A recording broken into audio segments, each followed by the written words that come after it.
Kagabi guys ay nag-post ako ng job hiring namin. So, tapos kaninang umaga nagbasa ako ng mga comments. Syempre kailangan natin sagutin yung iba doon.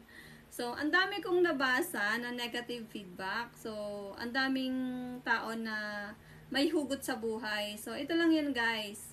So, pinupost ko yung job hiring namin dahil gusto ko po na i-share sa inyo or dun sa mga tao na gustong magkaroon ng trabaho. Kung qualified naman sila dun sa requirements na hinihingi namin. Ngayon, kung kayo ay may mga pinagdadaanan sa mga previous employer ninyo guys, pwede po kayong magreklamo sa DOLE kung sa pakiramdam ninyo ay naabuso kayo ng isang employer.